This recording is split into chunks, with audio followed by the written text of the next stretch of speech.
Welcome to a very busy meeting of the fabulous Las Vegas Rotary Club. This week I read something about a company that said, "We are not the best because we are the oldest, but we are the oldest because we are the best." So my name is Michael Gordon, and I'm proud to serve as the 95th president of the best Rotary Club in the world. To open our meeting, I'd like to call to the front Francesca Gilbert. Thank you, President Michael. Good afternoon, fellow Rotarians and guests. On this day in 1983, then President Ronald Reagan proclaimed that, it's always a little awkward, proclaimed that we would have an official day celebrating Martin Luther King. So in honor of that, I am paraphrasing some of Martin Luther King's I Have a Dream speech, but I'm going to paraphrase it as a prayer. So if you'll all bow your heads with me. Dear Lord, we ask that one day every valley shall be exalted, every hill and mountain shall be made low. The rough places will be made plain, and the crooked places will be made straight. And the glory of the Lord shall be revealed, and all flesh shall see it together. This is our hope. This is the faith that we go out into the world with as Rotarians. With this faith, we will be able to hew out of the mountain of despair a stone of hope. With this faith, we will be able to transform the jangling discords of our nation into a beautiful symphony of brotherhood. With this faith, we will be able to work together, to pray together, to struggle together, to go to jail together, hopefully not, to stand up for freedom together, knowing that one day we will be free. This will be the day when all of God's children will be able to sing with new meaning, "My country, 'tis of thee, sweet land of liberty, of thee I sing. Land where my fathers died, land of the pilgrim's pride. From every mountainside, let freedom ring. And if America is to be a great nation, this must become true. So as Rotarians, we can make a difference. Let us pray that God gives us the strength and the fortitude to go out into the world and make a difference every single day. Amen.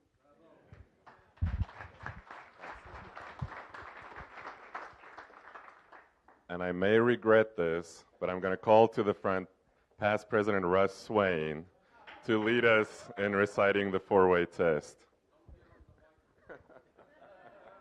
I'm going to get the microphone twice today, right? Okay, so if you don't know the four-way test, let's just go ahead and pick up your wheel. I learned this a long time ago. Pause and smile. And pick up your wheel, and you can recite with me. So let's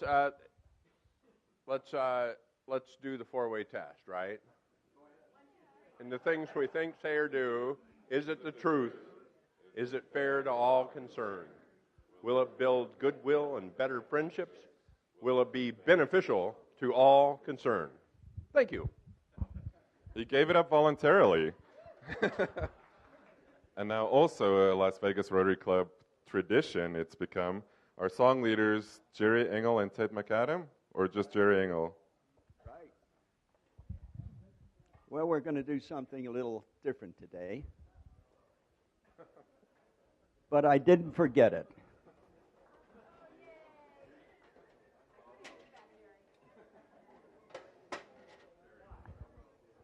Okay.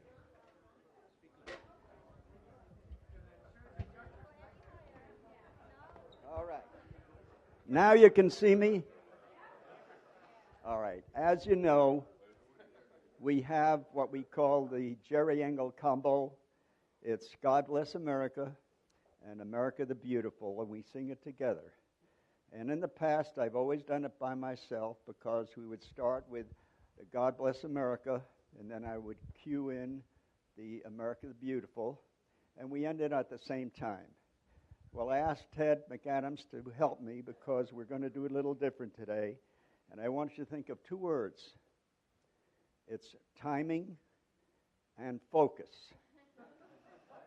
Now, The reason I say timing is because we're going to start together. I'm not going to cue in somebody after the first stanza. We're going to start together, but there's a little switch. With God Bless America, we have to start with O. Oh, God bless America. Remember that. That's the timing. We'll end up right if you all start with O. On this side of the room, this is God Bless America. Ted's going to lead. And this is America the Beautiful. And we're going to end up with the last stanza. America the Beautiful finishes, and the last stanza of God Bless America remains. And we all join in the last stanza of God Bless America in grand finale style. Now, what do I mean by grand finale style?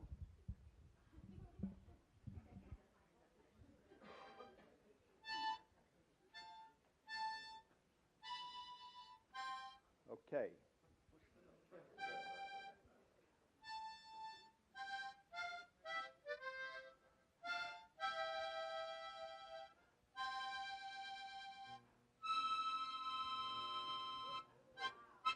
Remember that. Ted, got it? All right. Ted will take on God Bless America. I do America the Beautiful. We all start with O. Here we go. Oh, beautiful for spacious skies, for amber waves of grain, fountain processes above the fruited plain. America, America, God shed His grace on thee, and bound thy good with brotherhood from sea to shining sea. Everybody, God bless America, my home. Sweet home.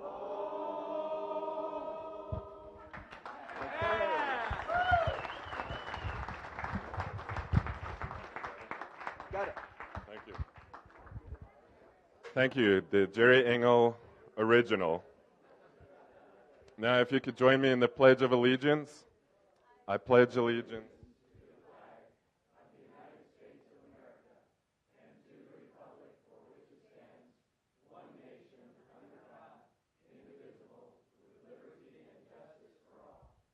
Thank you. You may be seated. Our Sergeant at Arms today is Jimmelle. Jimmelle, we have a pretty busy meeting, so are you ready to jump in and be of service? Do we have any international visiting Rotarians? I know we have a couple, so if you could take the microphone to past President Steve Linder to introduce our international visiting Rotarians. Jimmelle? Steve Linder? Oh, sorry. Right here I am. Thanks, Jimmelle. Ladies and gentlemen, we have visitors today from the Netherlands and from Germany. And first from the Netherlands, Anthony Verhulst, and he will tell us about his club. Thank you. I'm proud to be a guest of this, I just learned you are the best club in the world. That's right. I come from the second best then. That's the Rotary Club The Hague Metropolitan. The Hague in the Netherlands. The Hague is not actually the official capital of the Netherlands, that's Amsterdam, but the seat of the government and the king and everybody, all the ambassadors in The Hague. We are the first English-speaking club in the Netherlands, the first one. And what is unique about our club is that we have 25 nationalities, just 40 members. It's a mini United Nations. We sit like here, we talk to each other, we discuss projects, but we don't understand each other. There are too many cultures. English is our second language, so we try hard. We have next year, by the way, The Hague is the capital, the world's capital of peace and justice. So we have a lot of United Nations organizations in The Hague. and most of them are with us in the Rotary. You have the European Space Agency, International Criminal Court, we have the European Patent Office, so it's very much international. Next year, somewhere in May, we have an International Fellowship Weekend, and I would like to invite you all to come and join us for 3 days. We will show you around The Hague, Amsterdam. The tulip season is right there. So you are all welcome. I will send the official invitation to Michael, and then he will present to you all, and you will be very welcome if you join us. Thank you very much. Kicking off. Welcome. Welcome, Anthony. Thank you.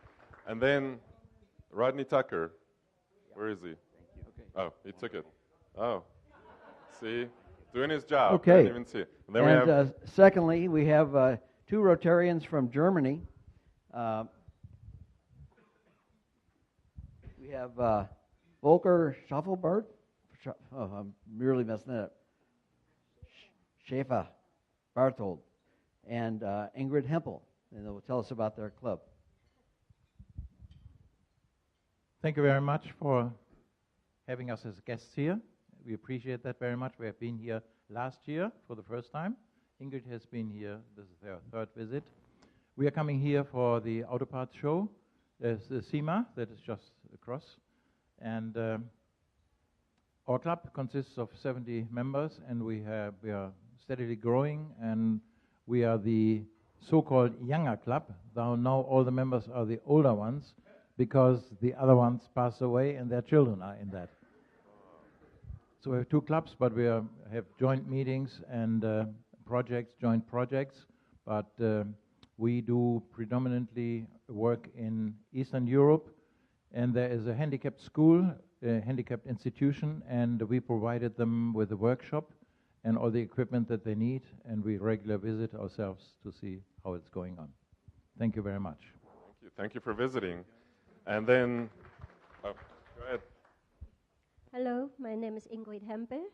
I grew up in East Berlin. I escaped in 1960, and then in 65, I immigrated to the United States. I'm very proudly saying the Pledge of Allegiance, happy to be here. My home club is in Northern California, in Concord, and we have about 90 members, very involved in international projects in Bolivia and other countries. And this year, for the first time, I attended the Rotary International Convention in Atlanta, and it was wonderful, amazing. Bill Gates was our speaker, gave us $350 million for polio immunizations. So it was a great experience. Thank you for having me. Thank you. Thank you.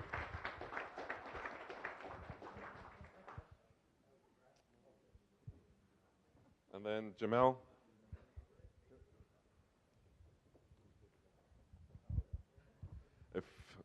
Do we have any other international visitors? Any other international? Okay, visiting Rotarians. Right there. Oh, Kathy Mahon.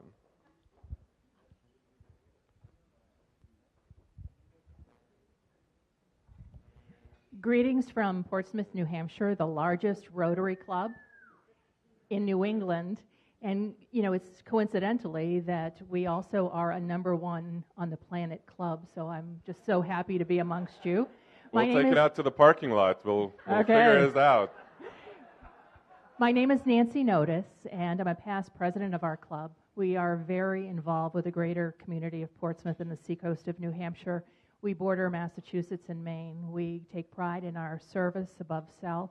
It's wonderful to be here, and I thank you for the hospitality. I am very happy to be here joining you today. We're part of the SEMA convention, so hopefully I will see you again, but thank you very much. Sure, welcome. And then Kathy Mahon right behind her. Hi, I'm Kathy Mann, and I'm a retired pediatric ophthalmologist, and I'm from the Las Vegas One Club visiting, actually Marie, my friend, but all of you guys. Welcome. Other visiting Rotarians? Seeing none, then let's move on to guests of Rotarians. Guests? Over there. And then Sean, where's Sean? Okay, go ahead, Bill, sorry. Hello, everybody. Bill Houghton, and thanks for having us here today. I'm really happy to introduce my longtime friend and a potential new member of our club, Amy Matthews is with an organization out of Reno called Nevada Association of Employers. Been around since 1938. They brought Amy on board to start the organization here in Southern Nevada, and I made the suggestion to her a couple months ago that this was the greatest club in the Valley, and she needs to be a part of it. So everybody, welcome Amy Matthews. Don't undersell us. You just said the Valley. You should.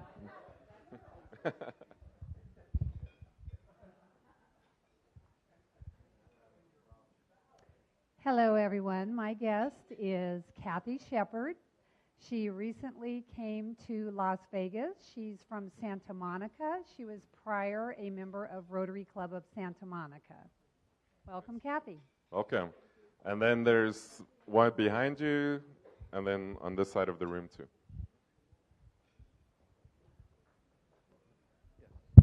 My guest today is a longtime resident of Las Vegas, George Mihosik. And then there's one more on this side, Jimmelle.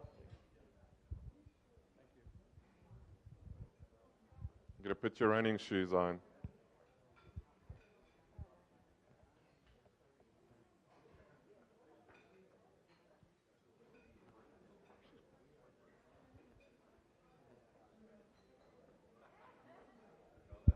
I wanted to introduce a guest of Sarah Brown's. His name is Ben Brimhall. He is in IT and security services with a company called Azul, and 15 years in Vegas, and 4 sons. Okay, and then I would like to introduce my guest at the head table is Francesca Gilbert, who was born in Italy and became a U.S. citizen in the 10th grade. She's been in Vegas since 1978 and became a real estate agent 10 years later, which means that this is her 30th year as a realtor. She loves to bake, especially over Christmas time, and ran her first half marathon in May. We all know Francesca's heart for Rotary. Both her daughters are Paul Harris Fellows, and she was our club's Rotarian of the Year in 2013-14. Please join me in welcoming all our visiting Rotarians and guests.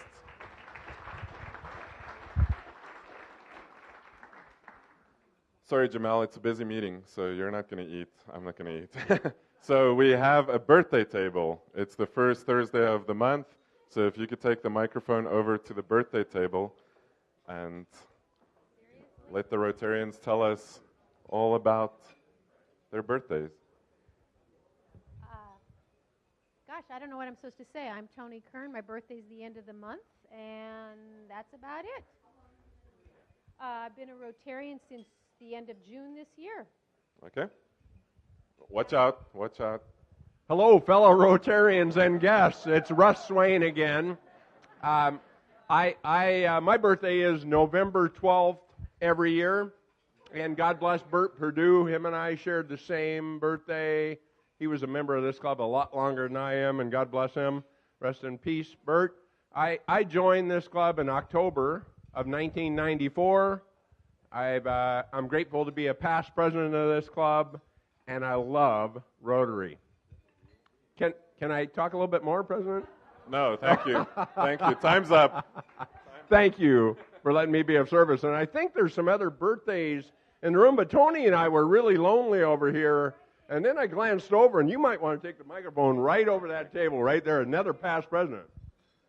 So, past president Tom Thomas.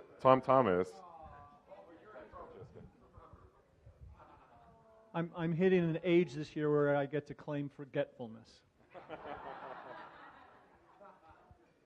So I've been, this next year will be my 30th year in the club. I'm turning 60 this week. Wow. And in just to set off that 60th birthday, I climbed 60,000 vertical feet this year. Well, Jimmelle, if you could take the microphone, I don't see any other birthdays. If you could take the microphone to Ted McAdam. Colonel McAdam. If you are a birthday person, please stand up. Tom, birthday table. If you're a birthday person this month, please stand up. All right. Let's honor our birthday Rotarians with a nice birthday song. Happy birthday to you. Happy birthday to you. Happy birthday, dear Rotarians. Happy birthday to you.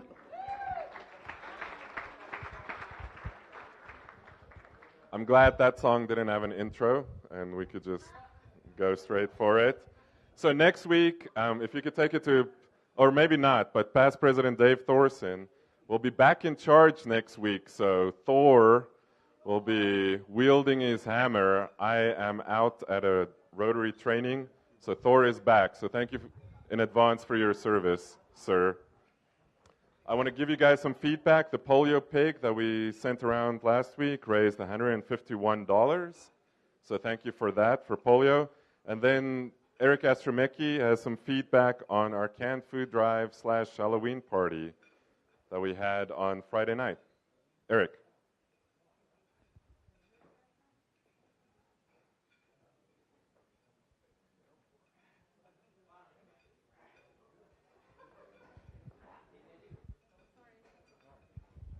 Almost choked on the steak. Our Halloween party last Friday was awesome. We happened to raise over $1,300 at the event. That brings our total for the canned food drive to about $5,500, a little bit over it as of now. So I want to thank everybody who came out, donated, bought some of the Chinese auction items. If you didn't manage to pick up any gifts there, please let me know. We have a list of everyone who won. And I just want to thank a couple key people.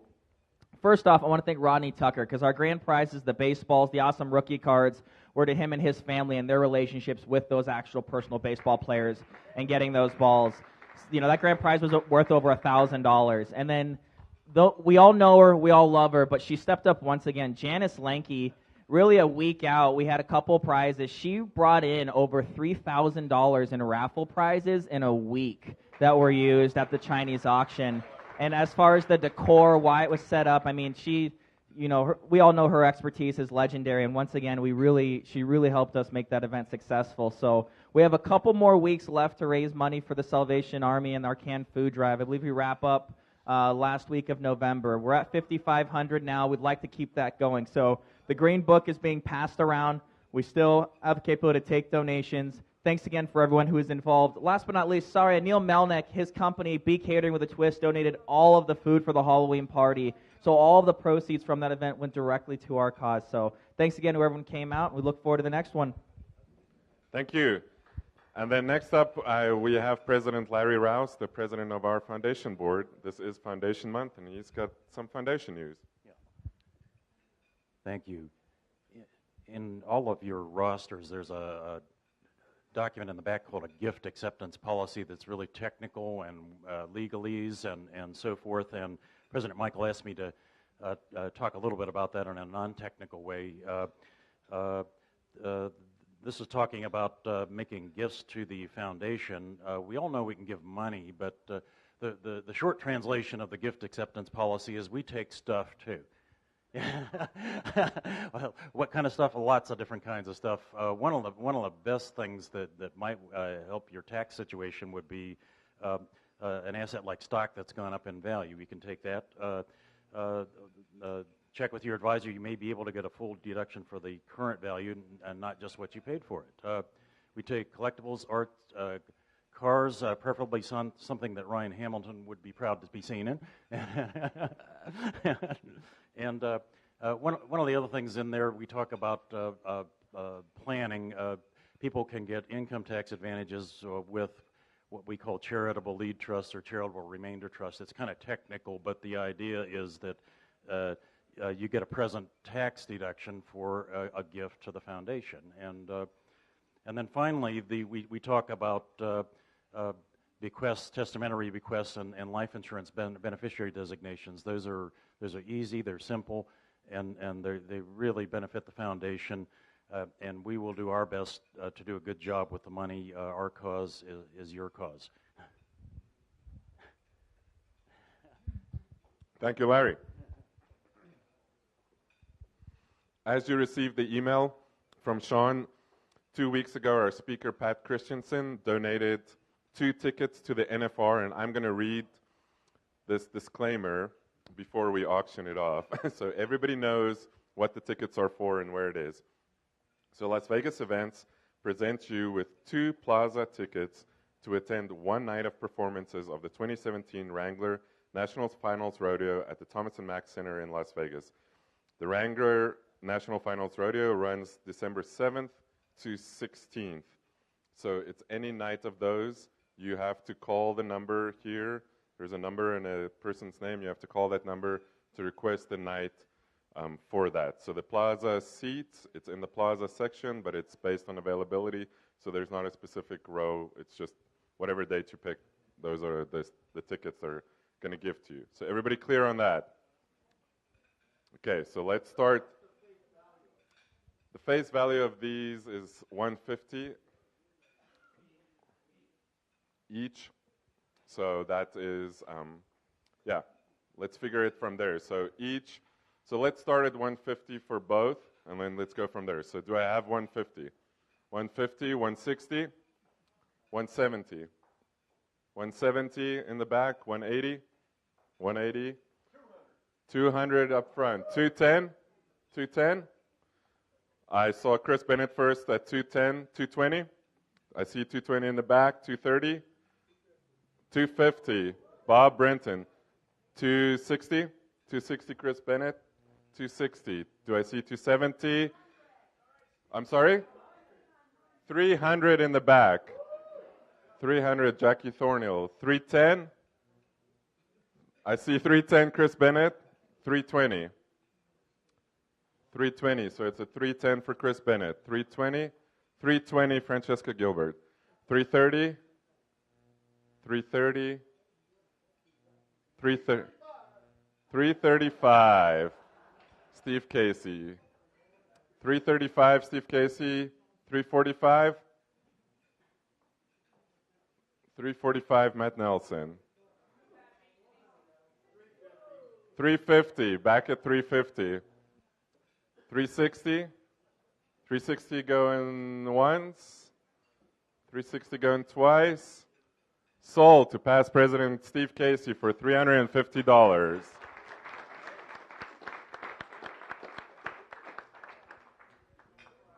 But wait, there's more. Due to his generosity, birthday boy, past President Tom Thomas, donated 2 of his family's tickets also, and his tickets actually have a number, seat number. I cannot get it open now, but there is a specific seat number. Tom Thomas, do you remember what it, row and seat number? Yeah, so these are they're section 116, which is dead center in the arena, and they're row C, which, because they start with double A and they end with double E, so it's the 8th row, right dead center in the arena. And like an idiot, I gave 2 of these tickets for the Thursday night of our party. So I will exchange these. I've got probably at least 4 or 5 other nights during that 10-day period in which I can trade you these seats, since I already know you are going to the Rotary Christmas party. So you won't be available on Thursday night. Okay, so row A, so you can basically touch the competitors. Row C, row C. 8th row, row C, and Tom Thomas can exchange these for any day except December 7th because that's our holiday party. So let's start with 200 for these. 200, 220, 225, 250, 250, 275, 275 Bob Brennan, 300, 300 Chris Bennett, 325, 325 Bob Brenton, 320, 350 Francesca, 375, 375 once, 375 twice, 375 Matt Nelson, 400 Bob Brenton, 400, 400, 425, 425 going once, 410 Francesca, 410. So 425,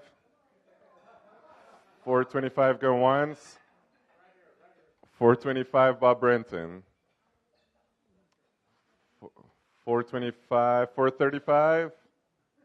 Go once.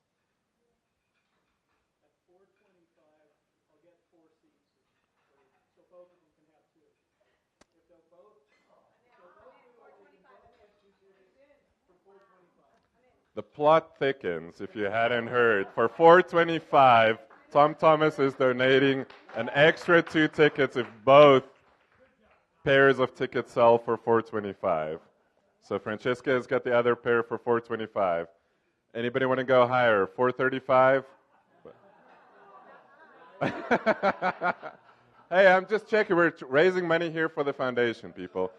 So 425, congratulations, Bob Brenton and Francesca Gilbert.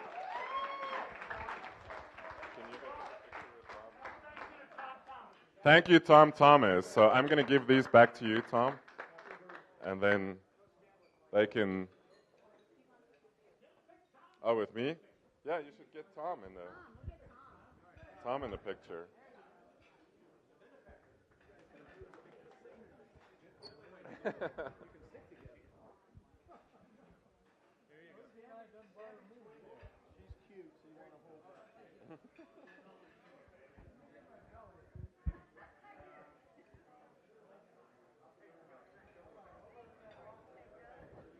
Okay. Thank you for your support of the Las Vegas Rotary Foundation, Bob and Francesca. We do have some important business. As you saw from the email that Sean sent, you all received changes to our club constitution, the bylaws, and the continuing resolutions. So is there a motion to approve the changes as presented? So moved. Is there a second? Second. Any discussion? All those in favor, please indicate by saying aye. Any opposed? Thank you. We do not have time for a break. I'm sorry. We got to move straight to past President Jim Hunt for an update on Santa Claus. Jimmelle?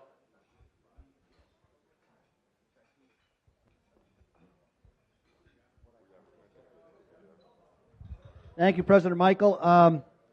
Quick update on Santa Claus. A few things I'll mention. I was asked to mention some items that are taking place now. First of all, we're off to a great start financially. Thank you all very much.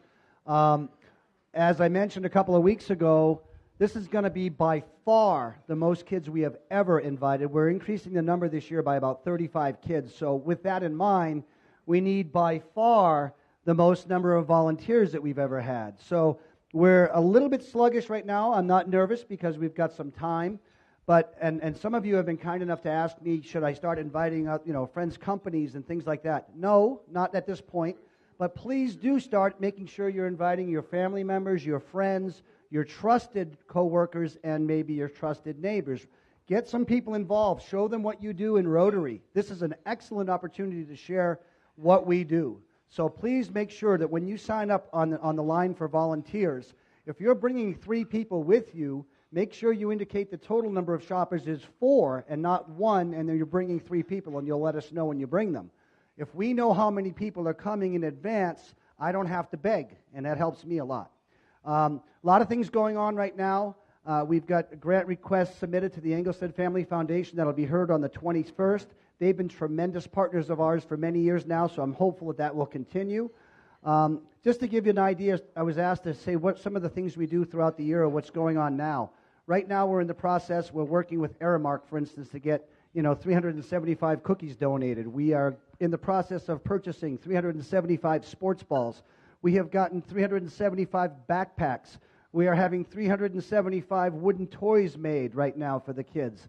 There's a lot going on. I'll be picking up, I'm leaving here and I'll be going by the Nevada Dental School, UNLV Dental School Medicine, 375 dental kits that the kids will be getting, a toothbrush and toothpaste. So lots going on. Our committee met several weeks ago at my home. Tonight we're meeting at Tom's house, just a reminder for all of our committee members, and we're going to update on all of our different projects that we're doing. So please make sure to update that list as you go along if you have more volunteers so we know where we are at each week. Sean sends us an update by email after she recomputes all of the totals that we have each week. So make sure you add more people on there. We need to have a lot of volunteers this year. It's going to be the best one ever, we're hoping. So hang with us. Thank you. If you can just give their microphone to Janice Lencke, thank you. Past President Jim Hunt. Janice Lencke is going to tell us about our party. So the holiday party we mentioned is at Treasure Island. And for those of you who have gone, the cuisine for the holiday party has been phenomenal every year. There's other events that we host that the budget's not as strong, the cuisine is a little bit different, but the holiday party, Treasure Island has done such an unbelievable job of capturing the spirit of the holiday and providing a lot of upgrades. The decor is beautiful, and the chef does an outstanding job on the menu. So I hope you all, we have a lot of new members, so I hope everyone will participate in the holiday party. It's just a nice social night, so we won't be pressuring you to buy any tickets for anything, promise. So the book's going around, and hope to see you all on December 7th. Thank you. Thanks, Janice. And then, Jimmelle, if you could take the microphone to Jackie Thornhill, all the way in the back, to tell us about our next Wetzel Award ceremony.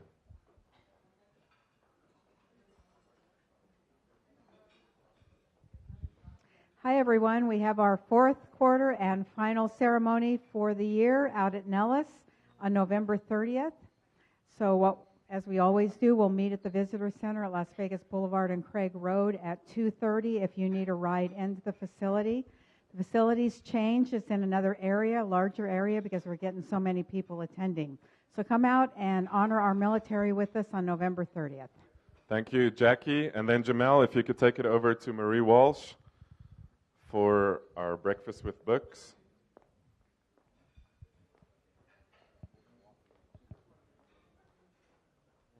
Thank you, Michael. On November 14th, Breakfast with Books at Beckley. Okay. Breakfast with Books, November the 14th. The Green Book has gone around. I've seen some great names. We could always use more help. And I'd like to let you know that UNLV marketing students are coming to this Breakfast with Books. They are very interested in seeing what we do. Thank you. Thank you. And then Bob Fisher. Where is Bob Fisher? Oh, he's right here in front. Oh, he's going to come up front.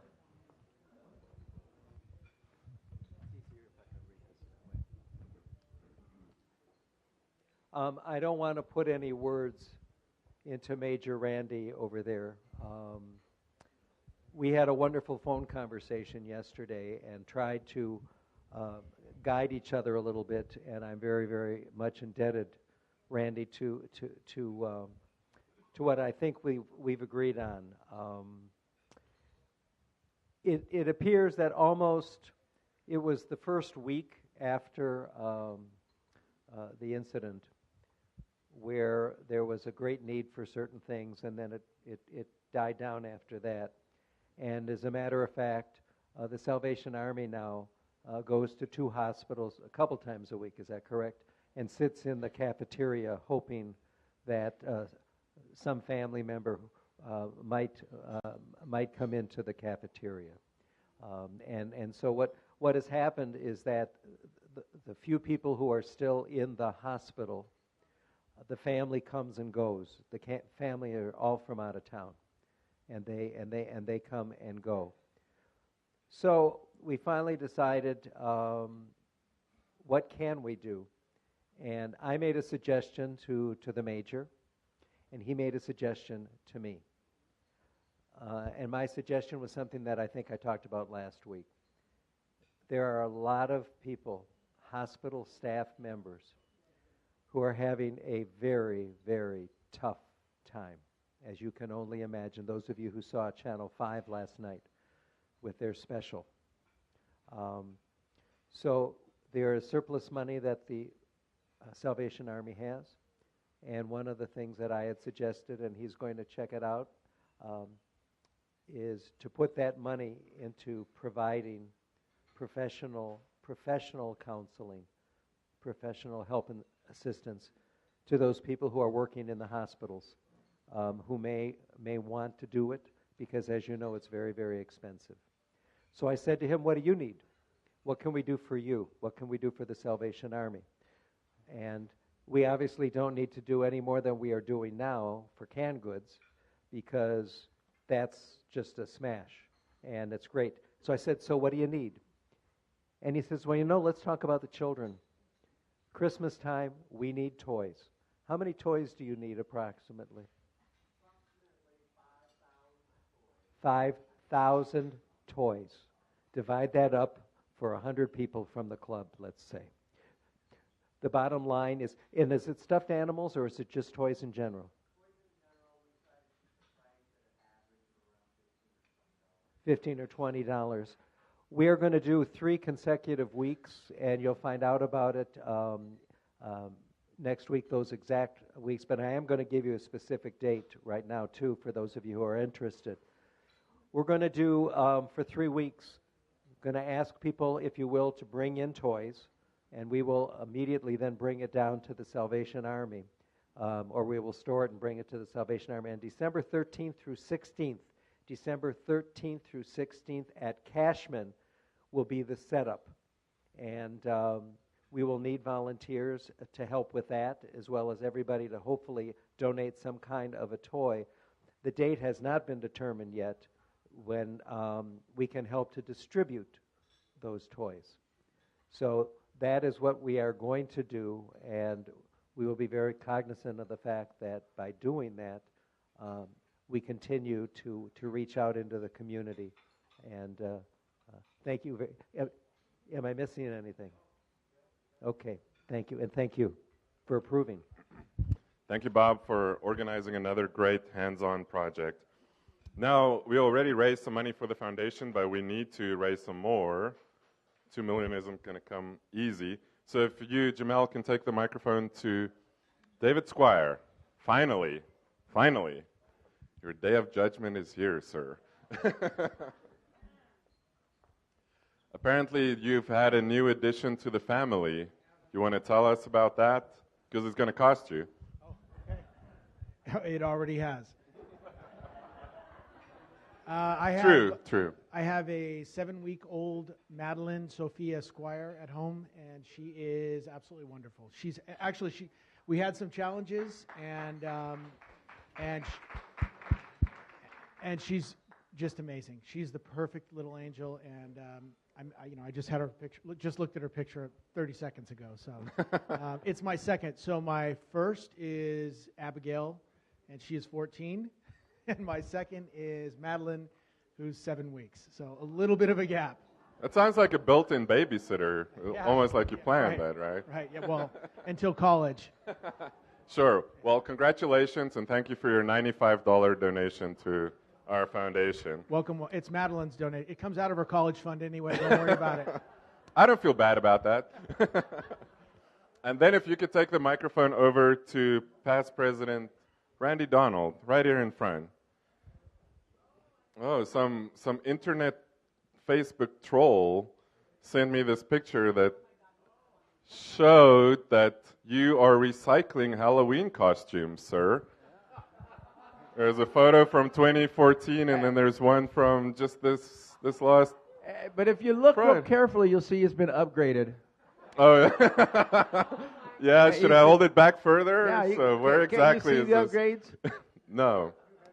Well, not at all. Sally's hair's longer. Okay. I'm avoiding that trap. You can lay it all you want. I'm not. Hey, when you got a winner, stick with it, I guess, right? Well, thank you for supporting the canned food drive, and thank you for your Halloween costume, and thank you for your donation to our foundation. Another 2022, we'll roll it back out, I guess, right? Do it. Thanks, Randy.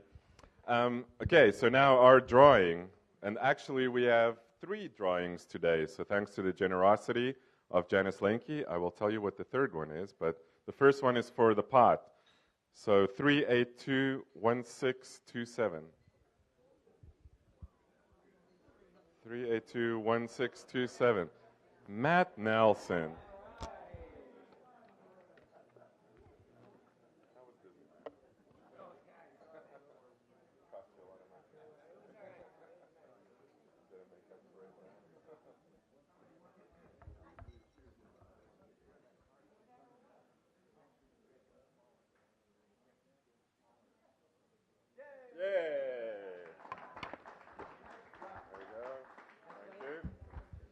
For the Lowry Bucks, we have 3821642, or 49, I'm sorry. 1649. 1649er. 1649er. Paul Maffey. Here you go.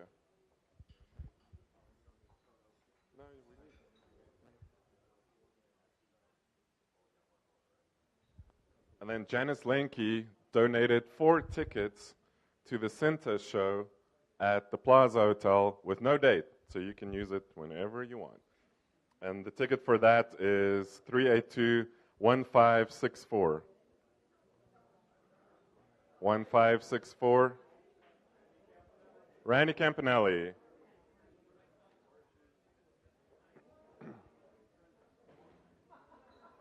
Congratulations, sir. No, there's no time. Sorry.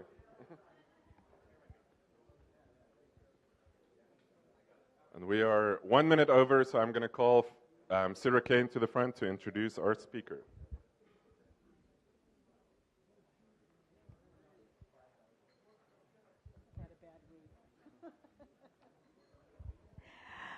We are really happy to introduce and to have here today Mr. John Case. And Mr. Case is a Kiwanis, and he's here with Howard Naylor, a fellow Kiwanis. And so we're going to be seeing them again very shortly, later in November. And John Case is a retired geotechnical engineer. And he was involved for about 24 years with the Yucca Mountain project.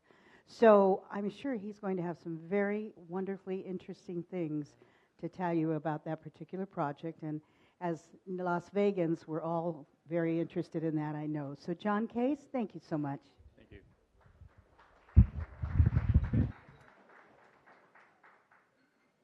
One of the questions my wife is often asking me is,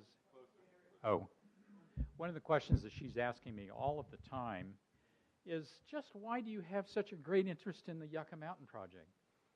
After all, I retired from the Yucca Mountain project about 10 years ago. I've been retired from nuclear waste management for about 3 years. And just what is it about it? And shouldn't you be spending more time with your granddaughter? Meet Paisley Ann Case. And the sign, if you can't read it, says, after 896 days in foster care, my granddaughter was adopted on the 20th of April, 2017.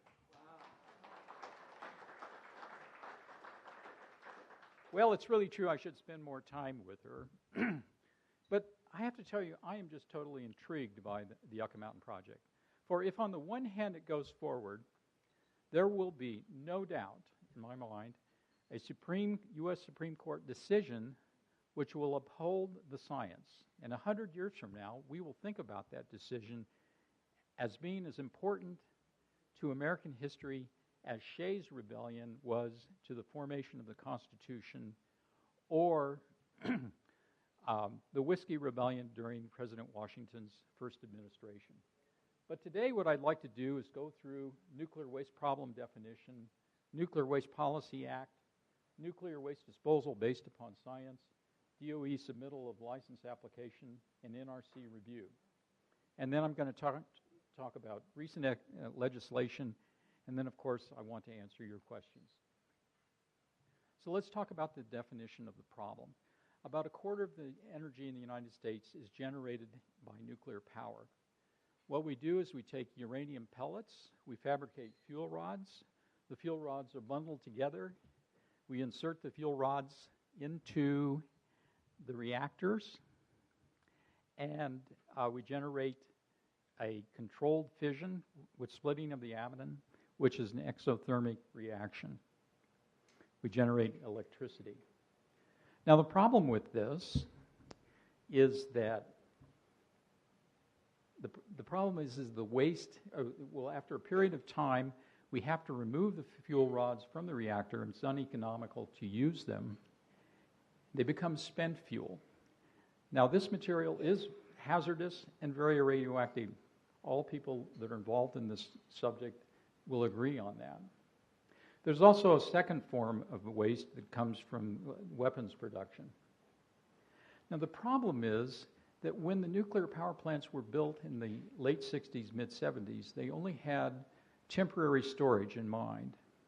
And so the idea, going back to the 1957 National Academy of Sciences report, was that eventually we would need to dispose of the waste in a mine geologic repository. So what did Congress do in 1982? They passed the Nuclear Waste Policy Act. And among the many different things that it did, it established a process of how do you identify a site, how do you provide detailed site characterization for that site, repository design and analysis, license application, construction authorization. So the law was written to identify this process. Now, it also said that the second that the commercial spent fuel came out of the reactors, it was owned by the federal government. I don't think there was ever a question about the weapons defense high-level waste being owned by the government. And most importantly here, and you can see I've bolded these two bullets, it established two entities. And the two entities were the U.S. Department of Energy on the one hand, in one tennis court, with the national labs, so we know what those national labs are. It's Los Alamos, Sandia, and Lawrence Livermore. They would conduct the science. I should also mention the U.S. Geological Survey. And they would make submittals, and they would then serve the ball over the tennis court to the U.S. Nuclear Regulatory Commission, which will promulgate regulations, the performance requirements for the repository, providing licensing and construction authorization. There was also independent peer review by the Nuclear Waste Technical Review Board. And of course, there was the mill levy that was imposed on consumers of electricity that went into the Nuclear Waste Fund for the various scientific activities.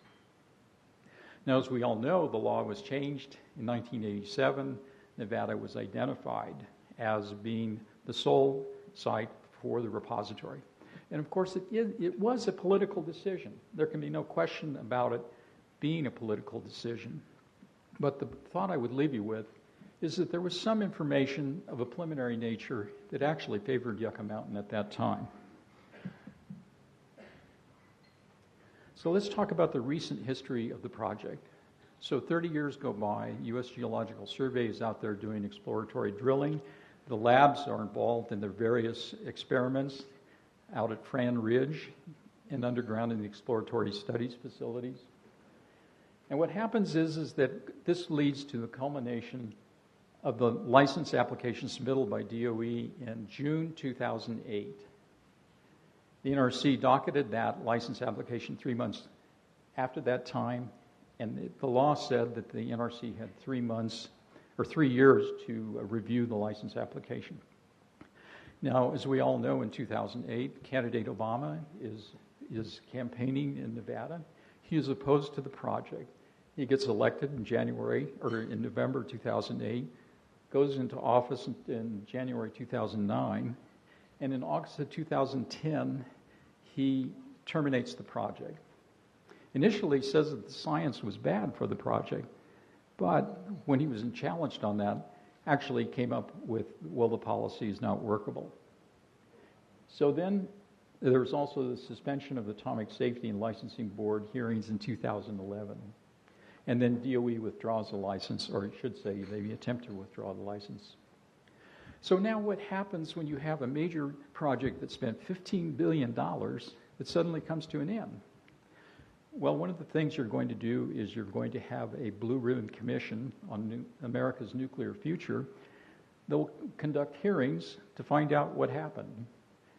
They go ahead, they do their fact-finding, and essentially they come up with these recommendations. They say the approach should be consent-based to licensing. There should be a new organization empowered with authority, like the Tennessee Valley Authority, that wouldn't be separate from the congressional budget cycle. And there should be a prompt effort to develop multiple facilities, because after all, the licensed repository, Yucca Mountain, only has 77,000 metric tons uranium capacity, whereas we've generated 110,000. And of course, there's always the support for innovation in nuclear waste technology. Oops.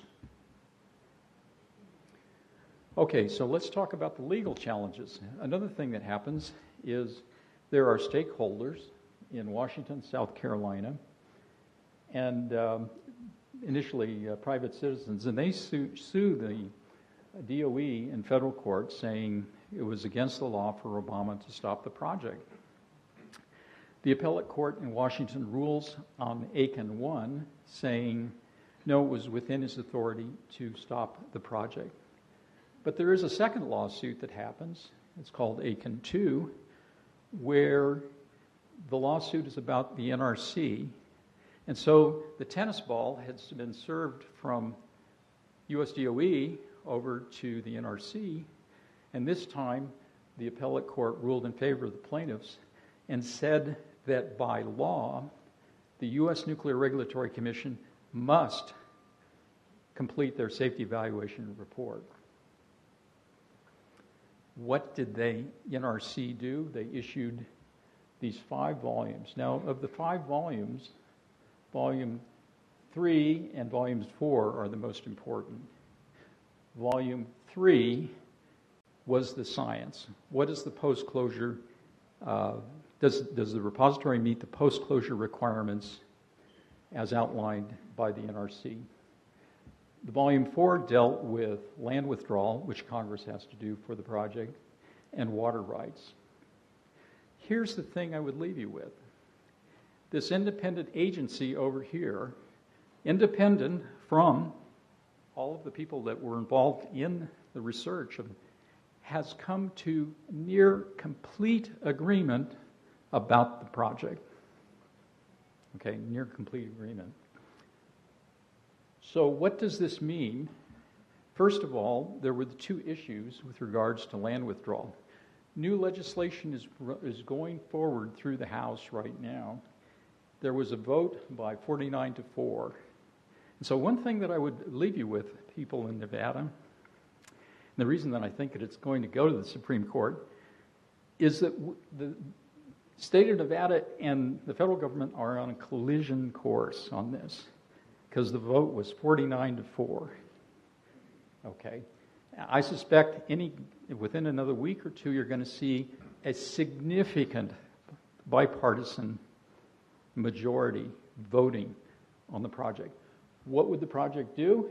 It would withdraw the land, increase the capacity, try to address this issue of water rights. Now, let's talk about the budget. $120 million has been proposed. We should put that into perspective.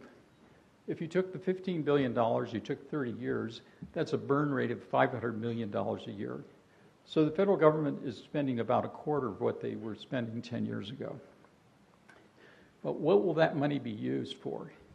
It will be used for licensing, in the Atomic Safety Board licensing. And what do we expect to happen? Expert witnesses are going to be called by the state. They have about 300 contentions. Expert witnesses will be sworn in. There will be rules of evidence and cross-examination. And eventually, I think that process is going to rule on the science at Yucca Mountain. And with that, I will take any of your questions. I'm supposed to... Wait for the microphone. Microphone is coming. Oh, boy.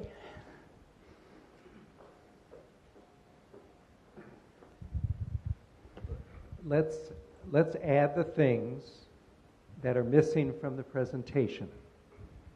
When Brian Sandoval was the Attorney General, I escorted the governor and we went through the rural communities. One of the ways that it was being sold was you're going to get money, and you're going to get significant money if you put the dump in Nevada. So that's number one. And I don't see anything about the money, especially the money that's going to be going into the communities. Number two, Brian Sandoval as governor, our 2 senators, our 4 members of Congress, the mayor, both present and immediate past, said, "Over my dead body." It's interesting who is for it, because guess what? And I'm being as respectful as I can, because they don't want it. And guess what? Either do we. Okay.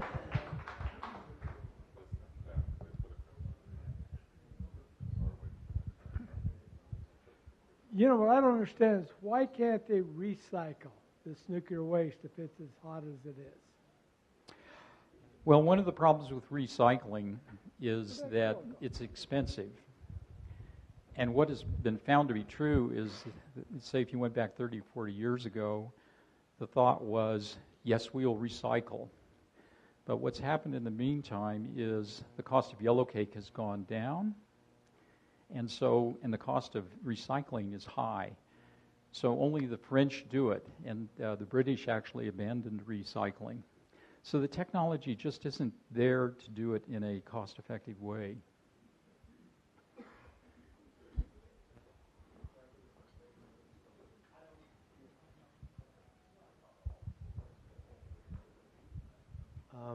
I worked for Bechtel Corporation. When I got out of college, they offered me a job. When I graduated from college, I worked for Bechtel Corporation, and actually for 34 years, and I retired 8 years ago. So while you were at Yucca Mountain, I was doing the National Center for Combating Terrorism at the Nevada test site. But I would like to say that as far as recycling goes, you can only recycle it so many times, and then it's not worthwhile. It's not efficient. But what you haven't mentioned is that the state of Nevada is rated number 4 out of 50 for earthquakes. So that's something I think that needs to be talked about.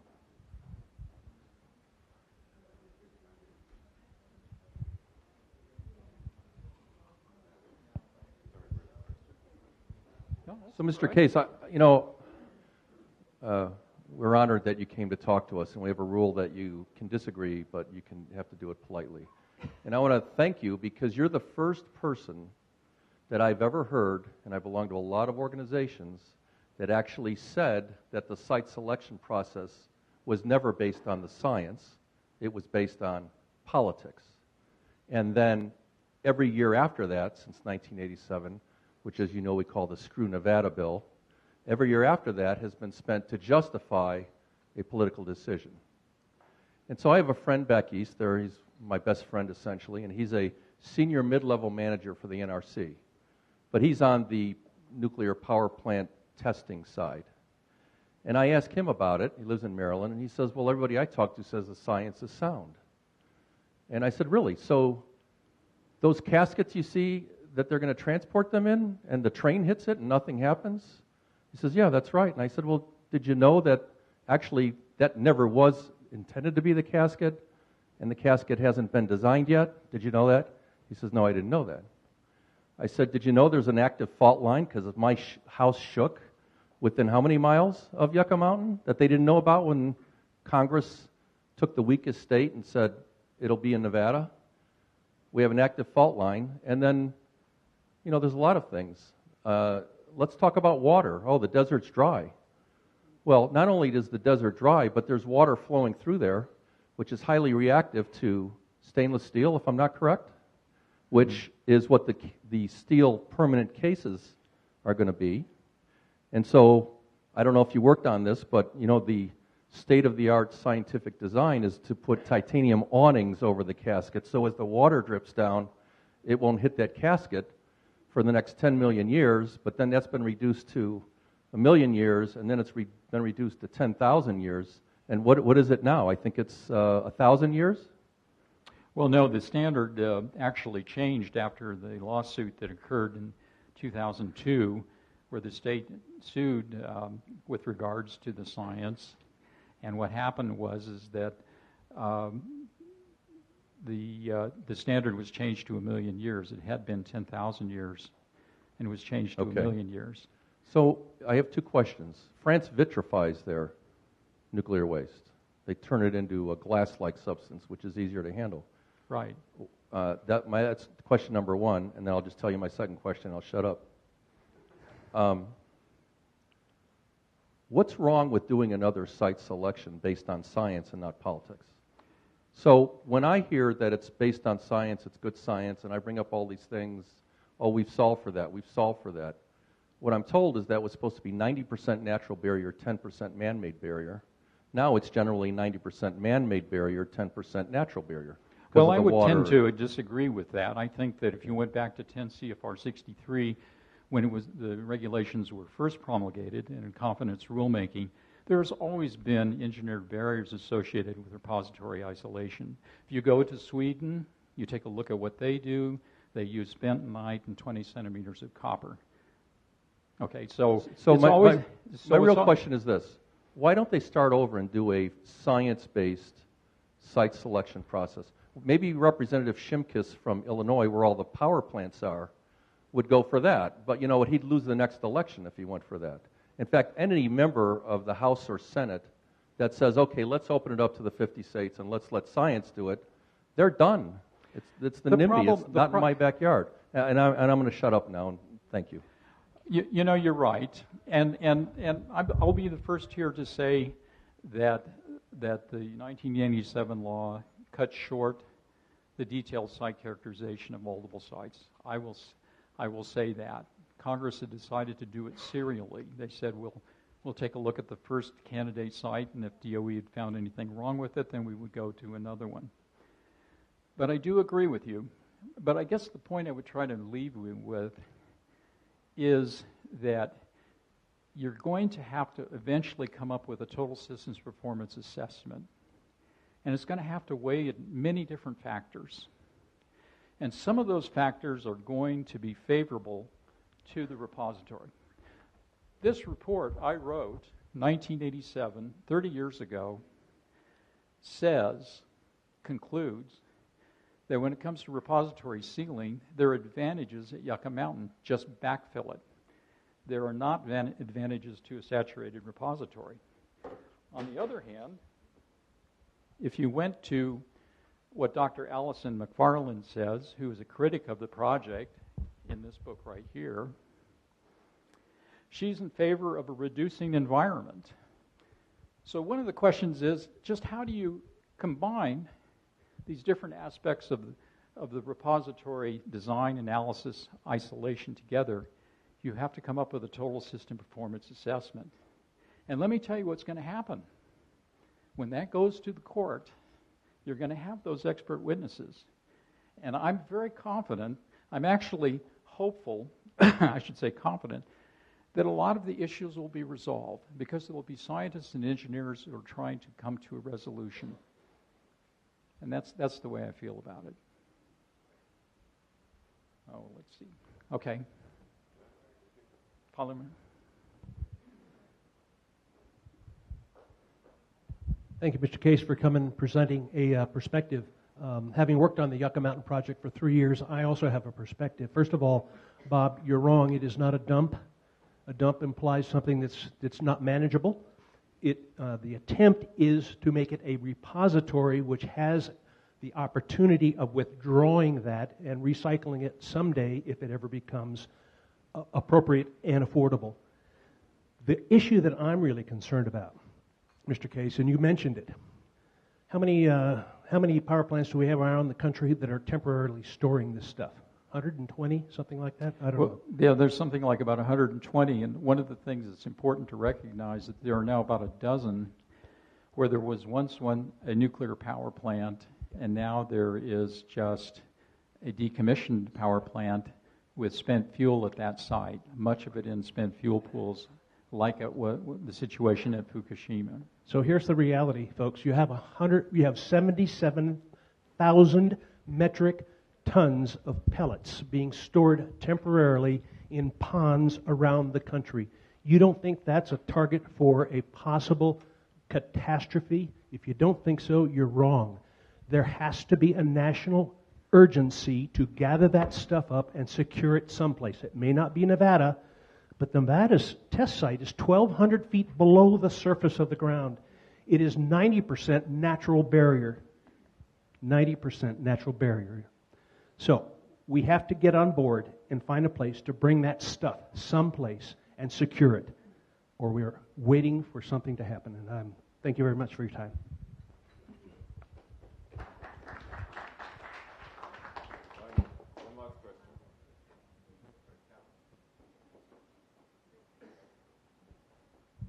Thank you for coming and presenting.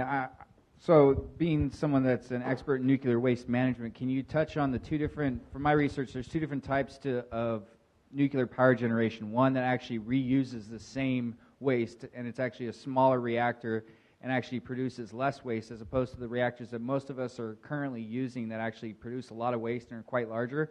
Is there any, can you touch on that, and what is the government's long-term vision in terms of maybe even changing to something that actually produces less waste? Well, one of the things that happens with nuclear waste management is, of course, there's a relationship with weapons production, nuclear weapons proliferation. And one of the reasons why spent fuel in the United States is not recycled is that because in 1979, President Carter made a decision that commercial spent fuel would not be recycled. And it's true that nuclear technologies are changing all the time, and at some point in the future, maybe the nuclear technology will be able to address this problem. But at the present time, you have so many of the, the spent fuel working in reactors from the late 60s, mid 70s, that is waste. And so the thought is to put it into a mine geologic repository, which will isolate it from the environment.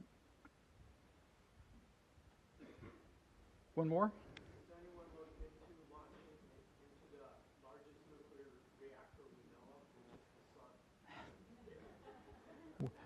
Well, one of the questions, is that you always have, STEM, STEM, Rubik's Cube, STEM, science, technology, engineering, math.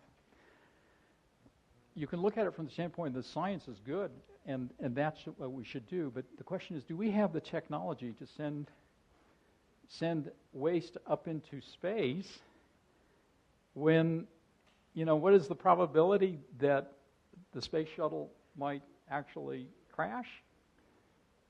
It's about 1 in 50.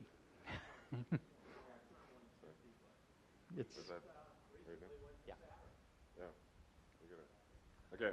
Well, thank you. Thank you for your presentation. Yes.